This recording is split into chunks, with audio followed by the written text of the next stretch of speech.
My name is Sophia Beck. At 16, my father promised me one thing.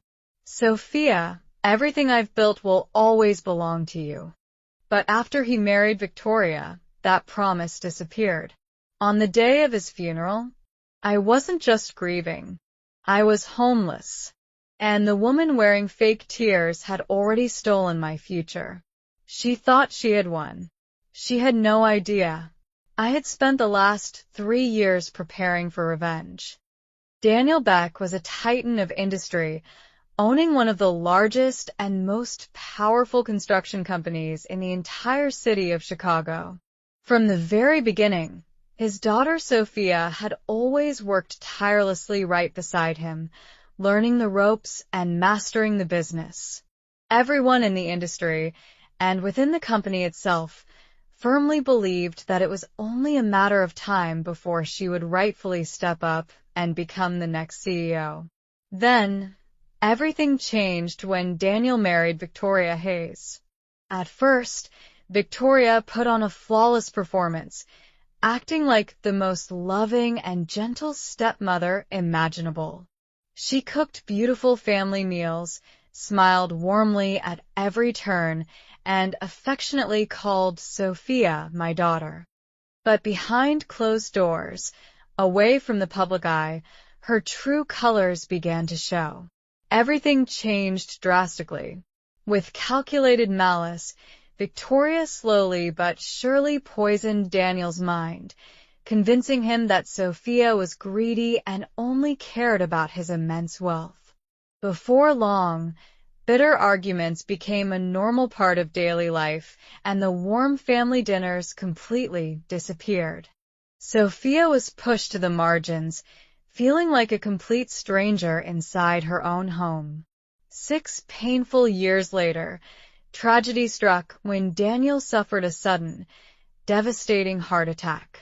At the funeral, Victoria put on another dramatic performance, crying louder than everyone else in attendance to show her grief. But just 2 days later, the harsh reality was unveiled.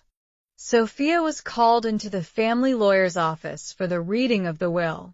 Victoria sat there, wearing a cold, triumphant smile. Looking directly at Sophia, she delivered the crushing blows. The mansion belongs entirely to me. The multi-million-dollar company now belongs to Ethan. And according to your father's final will, you receive absolutely nothing. The words hit Sophia like a physical blow. She felt suffocated and couldn't breathe. With her entire life torn away, she left the office carrying nothing but a single, lonely suitcase. As she walked away, Victoria stood proudly in the grand doorway of the massive mansion, shouting her final, cruel words, "Don't ever come back." With a heavy thud, the iron gate closed forever, locking Sophia out of her own life. What do you think of this pacing? If you are planning to use a specific voiceover style for this narration, let me know so we can tweak the rhythm to match it perfectly. With Sophia out of the picture, Victoria celebrated her sudden wealth without a single ounce of regret. She threw wildly expensive, lavish parties for the city's elite, bought a fleet of luxury sports cars, and recklessly spent millions of dollars of the company's fortune. She truly believed she had won. But what she didn't know was that Sophia was far from defeated. Sophia never for a single second believed that the new will was real. In fact, right before she was cast out, she had secretly downloaded and copied years of highly confidential company financial records, securing the proof she needed. Sophia took that evidence and met with Ryan Carter, widely known as one of the country's most brilliant and ruthless corporate lawyers. For months, working deep in the shadows, they meticulously investigated every single piece of data. They uncovered a massive web of corruption, fake signatures on legal documents, hidden offshore bank accounts, extensive money laundering networks, and heavily bribed witnesses who had helped orchestrate the scam. The truth was finally undeniable. Victoria had completely forged the final will. To make matters worse, Ethan had secretly been stealing millions of dollars directly from the company's wealthy investors. Every incriminating document, every secret email, and every illegal bank transfer was securely saved and backed up. Sophia didn't rush to expose them. She waited patiently for the perfect moment to strike, because she knew that true revenge isn't emotional. It is cold, calculated, and completely strategic. Exactly 1 year later, Victoria hosted the company's biggest and most prestigious annual gala, a night meant to celebrate her absolute control. The grand ballroom was packed with the city's most powerful business leaders, prominent media outlets, and major wealthy investors. Everyone who mattered was in attendance, watching her every move. Halfway through Victoria's arrogant speech, as she boasted about the company's future, the giant projector screen behind her suddenly flickered and changed.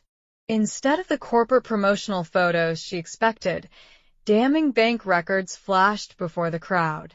Right there, on display for the entire world to see, were the fake signatures, secret incriminating emails, and a timeline of hidden illegal transactions. The lively ballroom instantly became dead silent as the guests stared in utter shock.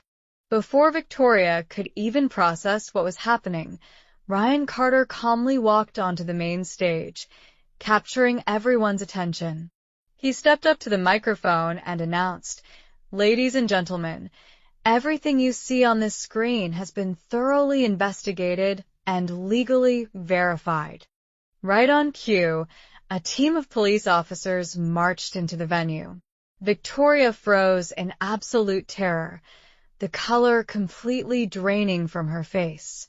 Recognizing that the game was over, Ethan desperately tried to slip through the crowd to escape, but it was too late. They were both forcefully handcuffed and arrested in front of hundreds of shocked high-profile guests. Dozens of reporters immediately rushed forward, recording and photographing every single second of the dramatic downfall. Within mere hours, the shocking news of the Beck family scandal spread like wildfire across all of America.